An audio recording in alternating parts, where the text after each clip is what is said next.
Magandang umaga mga kakwentuhan. Ito po si Faith, na inyong kakwentuhan sa bawat agahan. Isa na namang malamang usapan ng ating tatalakayin ngayon at ito ay mula sa mga kwentong inyong gustong alamin na siya naman naming bibigyang pansin. Ngayong umaga, pag-uusapan natin ang potensyal ng turismo sa kabuhayan ng ating mga mangingisda. Tara, samahan niyo ako sa ating kwentuhang karagatan.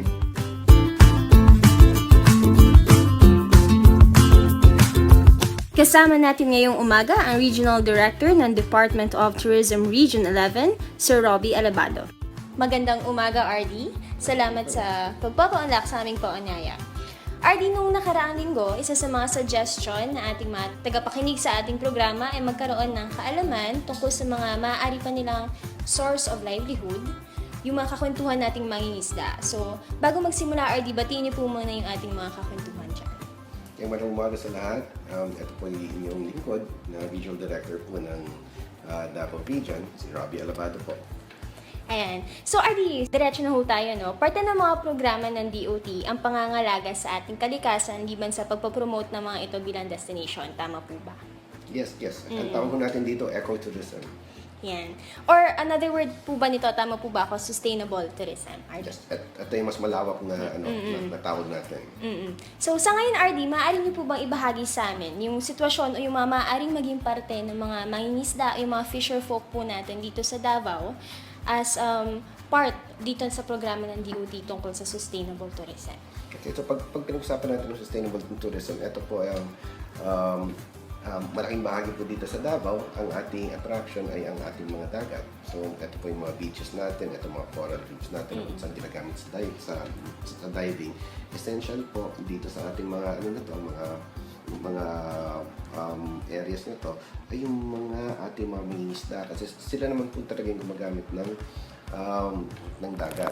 Kaya ang aming pong tinitingnan ngayon is paano ba na mapasok po yung ating mga mangingisda para mapangalagaan po natin ang mga areas na to. Halimbawa, kung pwede po yung ating mga mangingisda sumunod sa mga anti-dynamite fishing, pagtatanim po ng mga mangrove, pag-aalaga po ng ating mga fish fries. So, para po lalong dumami ang mga isda natin na ikatutuwa din po ng ating mga turista.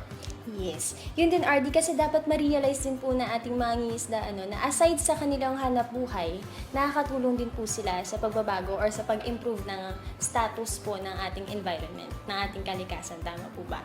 Yung simpleng pag-iwas sa mga illegal na pangingisda, yung dynamite fishing, simula na po ito para sa pag-improve ng depletion na tinatawag natin dun sa mga marine ecosystem. Tama? Yes, pagkatapos, ang mangyayari kasi nito, pag maganda yung ating mga halimbawa ang ating mga bahura or mga corals natin, maraming mga isda, maakit natin ng mga divers, maakit natin ng mga turista, mga simple mag-snorkel, or mga gusto lang makakita ng mga isda para pumunta ko dito sa ating mga lugar. Syempre, sino pa yung makapaturo sa kanila kung saan ang mga tourist spots na to, asan magaganda yung mga bahura, asan magaganda yung mga mangroves, hindi ba yung mga mangingisda lang din natin. So, sa ibang lugar po dito sa Pilipinas, ang ating mga mangingisda, medyo naging part-time ng mangingisda kasi nakita po nila, mukhang mas malaki yung ata ang kita pag pumapasok nila sa turismo. Yes. Sila na po yung namamangka or nagsisilbing mga bangkero ng ating mga turista na ang sabi ho nila, mas malaki daw ang kita. Pwede ho natin yan simulan dito sa Davao, RD, no? Of course, kung ako po'y galing sa Baganga nung Biyernes at nakita ko namin doon na meron tayong malaking mangrove forest doon.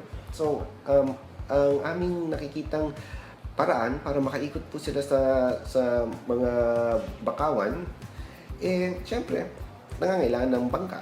Sino yung magiging doon? Ay yung mga lokal na mangingisda natin doon na medyo nahihirapan na pumalaot minsan pag mataas yung alon or malalaki yung alon, baka pwede po sila maging parang tourist guide doon po sa mga mangrove areas natin na kung saan mas kaya po ng kanilang mga maliliit na bangka. At mas meron po silang kaalaman, RD, actually.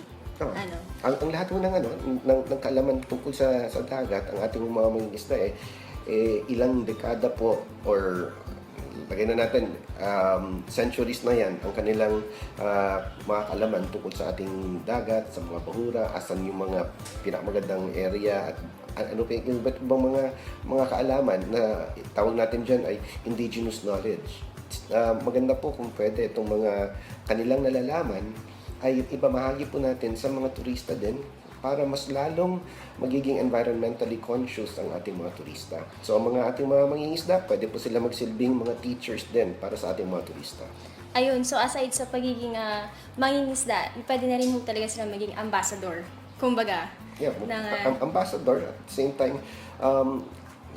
sila na magbibigay ng edukasyon po sa mga Yes, ating mga tao na sa halip na magtapon ng basura sa dagat, na laging ginagawa ng mga taga-syudad, kasi ang nangyayari, ang mga mangingisda, imbis na isda yung kanilang nahuhuli, sa kanilang mga lambat, ang nahuhuli na po nila, panay mga plastic at mga basura na galing sa mga syudad. Siguro po yung mga turista na galing sa syudad, kung ito magiging kliyente nila sa bangka, pwede rin diyang sabihan diretsuhan. Huwag magtapon ng basura sa Diretso na, saan-saan. o ano? Oo. Sila mismo ang para mapangalagaan natin lalong ating mga dagat. Ayan, so natututunan ho natin dito ngayon na malawak po ang sakop ng pagiging mangingisda. Maraming pwedeng gawin, maraming pwedeng potensyal, at marami kayong pwedeng maibahagi sa maraming tao. So, eto rin RD, meron din ho tayong texter, si Jose de los Santos from Barangay Sasa. Tanong po niya, ano po ba ang mga programa ng DOT na may kinalaman dun sa pinag-uusapan nating sustainable tourism ang pwedeng lahukan mismo na ating mga kakwentuhang mangingisda? Actually, dyan nga sa Lanang, hindi Lanang, Lasang. Meron tayong nakikitang mga mangrove areas dyan. So, si Congresswoman Milan Garcia, siya po ay matagal na nagsasabi kung pwede pa daw natin matingnan yun. Kasi maybe kung pwede, may mga mangrove tours daw na pwedeng maayos doon. So, sino ang magbibigay ng mangrove tours? Siyempre, yung mga mangingisda din. So, eto po yung isang at titingnan muna ng Department of Tourism dito sa region, kung posible ba yan. Ang isa din tinitingnan mo natin ay ano ang mga prospect ng, let's say, game fishing, sports fishing. Kasi ang mga Hapon po, mahilig po yan sa fishing. So, kung makakita ko tayo ng magandang programa or makadevelop tayo ng project na makakaakit ng mga sport fishers dito, syempre, wala naman tayong mga garang mga dito, malalaking yate or mga speedboats, pero marami tayong mga bangka. Baka pwede mga bisita natin ay dadali na lang ng mga mangingisda, kasi ang mga mangingisda din naman ang nakakaalam kung saan makakahuli siguro ng mga liplipan, yung sailfish natin, yung ating mga Spanish mackerel dito. Ito pong mga isda na to, ito yung hinahanap din ng mga game fishers. Ngayon, maaari pong rentahin na lang po ng mga Hapon siguro yung kanilang bangka. Mas makipong kita doon kesa sa 6 na oras o 8 oras na naghahanap po ng isda sa dagat. Ayan. So, nalaman natin, no, sa maikling pag-uusap natin kay RD, marami po talaga tayong pwedeng gawin. Huwag po tayong mag-alala, kasi ito po yung napag-usapan natin noong nakaraang programa, RD, no, na nag-aalala sila na kapag hindi na ho season, mawawalan ho sila ng hanapbuhay.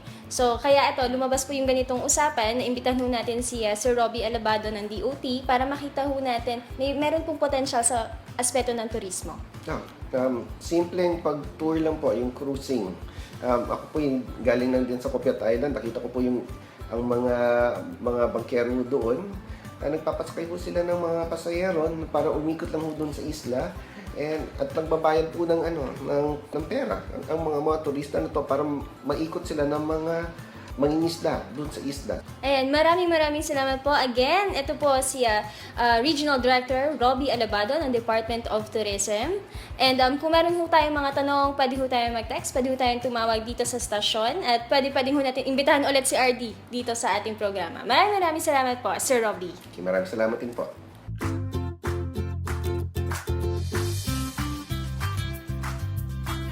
Bukas bukas, tatalakayin naman natin ang iba't ibang programa mula sa Bureau of Fisheries and Aquatic Resources o BFAR kasama si Regional Director Fatma Edris. Abangan yan bukas dito lamang sa 88.8 DXDC Radio Dabawenyo. Ito po si Faith, ang inyong kakwentuhan sa bawat agahan.